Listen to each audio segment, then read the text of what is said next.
السلام علیکم ورحمۃ اللہ وبرکاتہ۔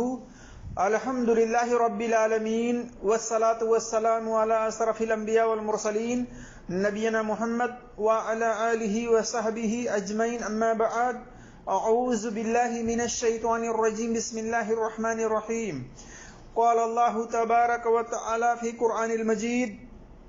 فمن شہد منکم الشہر فلیصومہ۔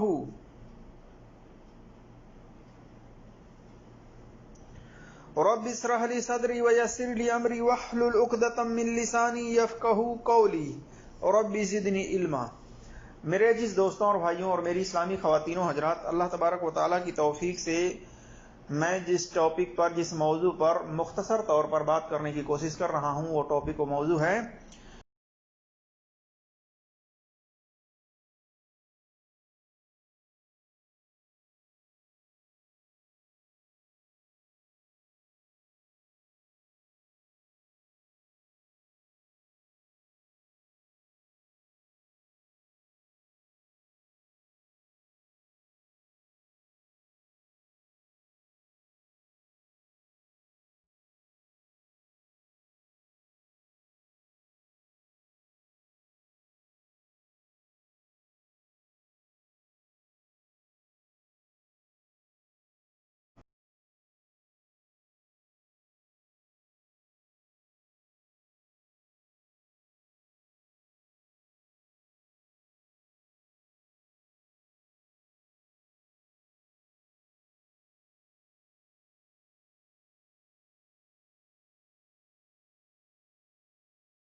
کہ جو رمضان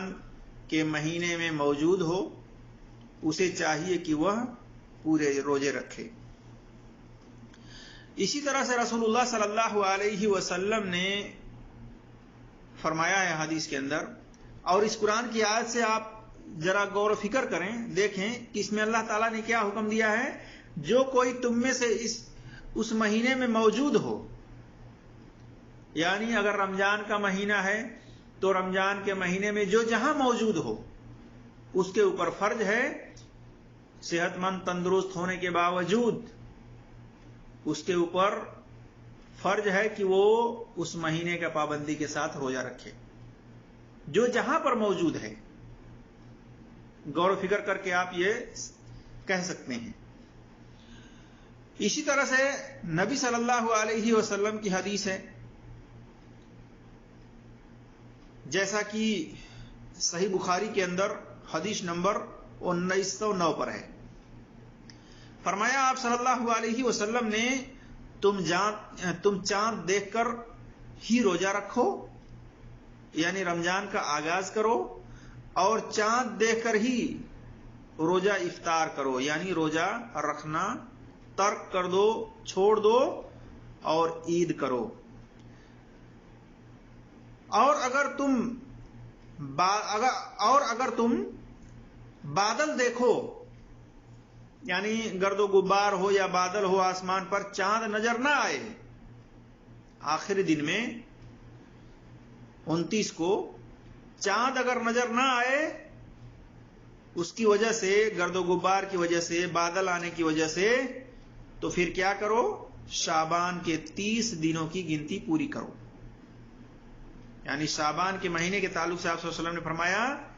کہ اگر 29 کو گرد و غبار ہو، 29 شعبان کو اگر آسمان پر گرد و غبار ہو، بادل ہو، تو پھر کیا کرو؟ چاند نظر نہ آئے تو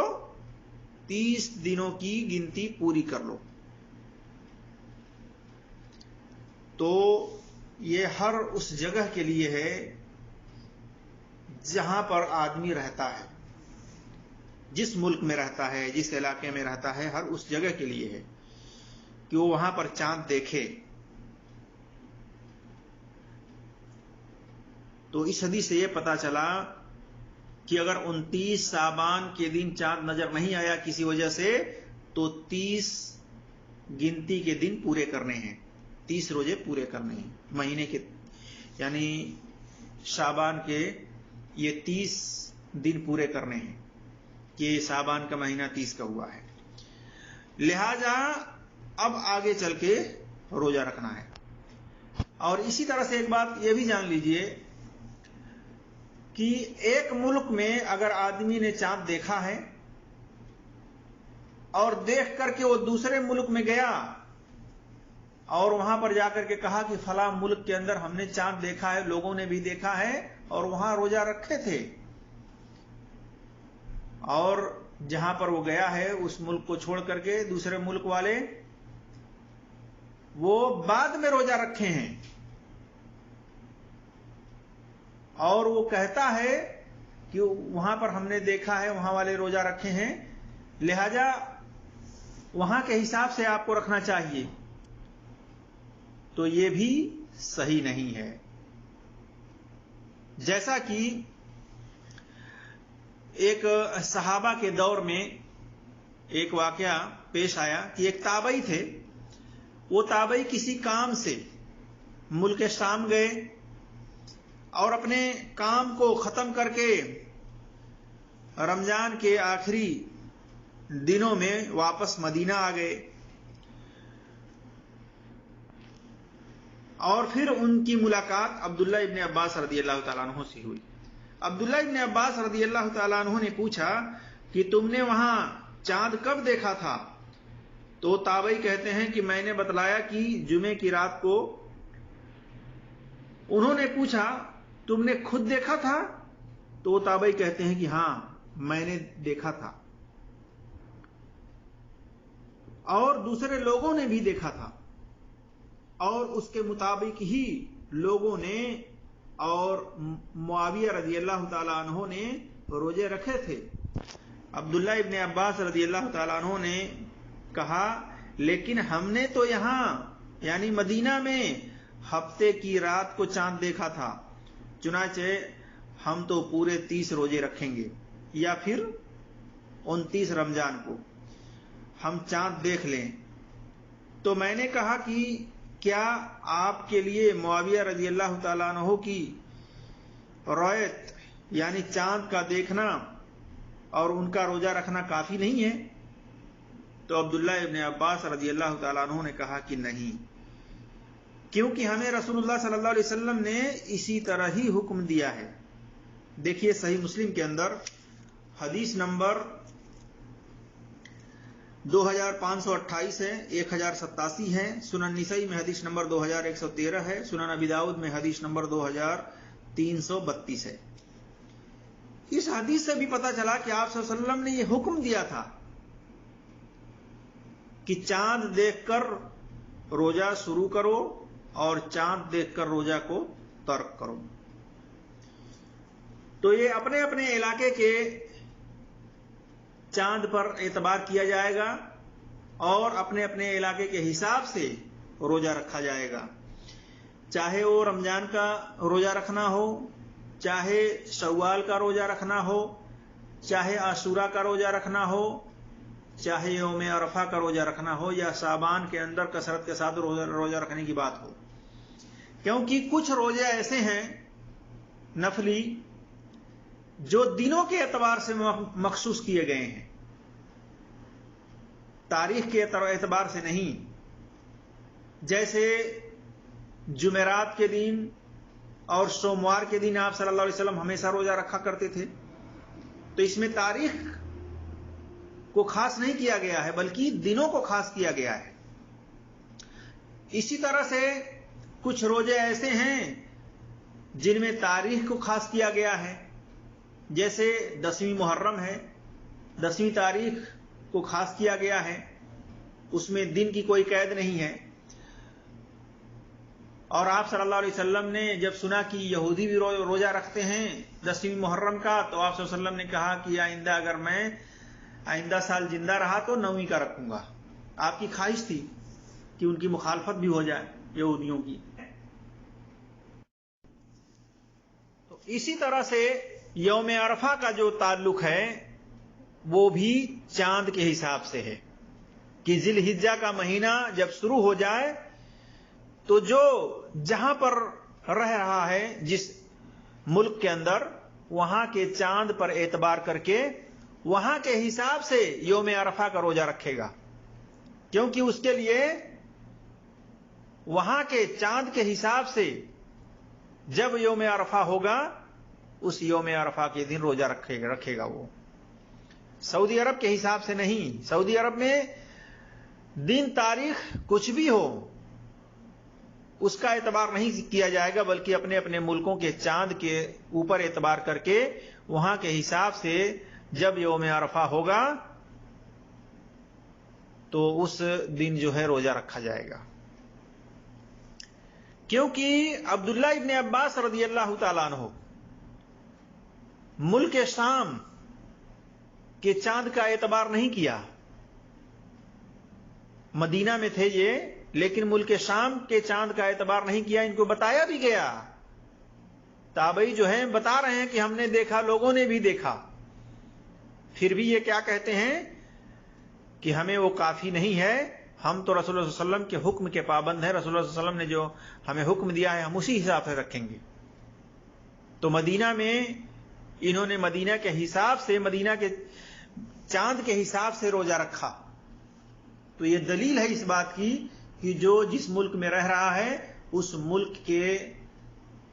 چاند کے اوپر اعتماد کر کے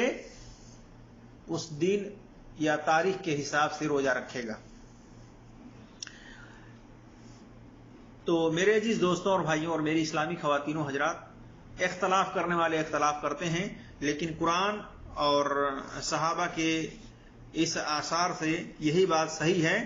کہ جو جس ملک میں رہ رہا ہے وہاں کے چاند کے اوپر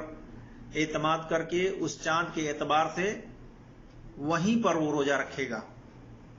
دوسرے ملک کے چاند کا اعتبار نہیں کرے گا۔ اللہ تبارک و تعالیٰ سے دعا ہے کہ اللہ تبارک و تعالیٰ ہم تمام مسلمانوں کو قرآن اور صحیح حدیث پر عمل کرنے کی توفیق عطا فرمائے. آمین یا رب العالمین. السلام علیکم ورحمۃ اللہ.